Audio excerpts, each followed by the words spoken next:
మహిళల్లో ఉన్న సృజనాత్మకతను వెలికితీసేందుకు అమ్ము స్వచ్ఛంద సంస్థ ఆధ్వర్యంలో రంగవల్లుల పోటీలు నిర్వహించారు. ఈ పోటీలో దాదాపు 200 మంది మహిళలు పాల్గొన్నారు అని నిర్వాహకులు తెలిపారు. ప్రత్యేకంగా ఏర్పాటు చేసిన సాంస్కృతిక కార్యక్రమాలలో చిన్నారుల నృత్య కళా ప్రదర్శన హాహుతులను అలరించాయి. అమ్ము స్వచ్ఛంద సంస్థ ఆధ్వర్యంలో వివిధ సేవా కార్యక్రమాలను నిర్వహిస్తున్నామని తెలిపారు. సుజాత రెడ్డి, భారతీయ జనతా పార్టీ మహిళా మోర్చా మాజీ రాష్ట్ర అధికార ప్రతినిధి. అమ్ము స్వచ్ఛంద సంస్థ ఈరోజు కళాభారతిలో ముగ్గుల పోటీలు, సంక్రాంతి పండుగ పురస్కరించుకొని ముగ్గుల పోటీలు నిర్వహించడం జరుగుతుంది.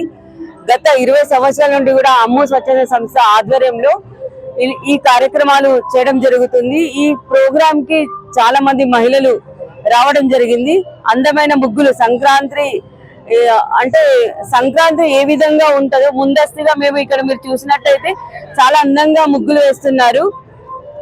ఈ ఈ అమ్ము స్వచ్ఛంద సంస్థ ఆధ్వర్యంలో ఈ సంవత్సరం కూడా మేము ముందస్తుగా సంక్రాంతి పండగ పురస్కరించుకొని ఈ రోజు కరీంనగర్ కళాభారతిలో ఇంత ఘనంగా ఈ ప్రోగ్రాం జరుపుకోవడం జరిగింది. ఇందులో పాల్గొన్న వారికి ఫస్ట్ ప్రైజ్ వచ్చేసి ఎల్సిడి 32 ఇంచెస్ ఎల్సిడి టీవీ ఇవ్వడం జరుగుతుంది. సెకండ్ ప్రైజ్ వచ్చేసి కుట్టు మిషన్, థర్డ్ ప్రైజ్ వచ్చేసి మిక్సీ. ప్రతి ఒక్కరికి కూడా కన్సోలేషన్ బహుమతులు ఉన్నాయి. ఈ కార్యక్రమము అంటే ఇంత పెద్దగా మహిళలు రావడం చాలా సంతోషంగా ఉంది. దాదాపు ఈ కార్యక్రమం ముగ్గుల కాంపిటీషన్ లో పాల్గొన్న వాళ్ళు దాదాపు ఒక 200 మంది పైగా మహిళలు ఉన్నారు. ఈ ముగ్గుల పోటీలే కాదు, మేము అంతర్జాతీయ మహిళా దినోత్సవం నిర్వహిస్తాము. అదే విధంగా స్వచ్ఛంద సంస్థ నుండి కొంతమందిని, ఒక 20 మంది పిల్లల్ని మేము అడాప్ట్ చేసుకొని ఆ పిల్లలకి మంచి చెడు చూసుకుంటున్నాము.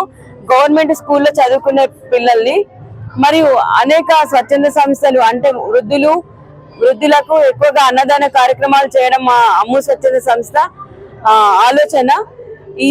ఇదే కాకుండా ఇంకా ఎవరికి ఏ ప్రాబ్లమ్స్ ఉన్నా కానీ మేము ఫ్యామిలీ కౌన్సిలింగ్ కూడా చేస్తాము.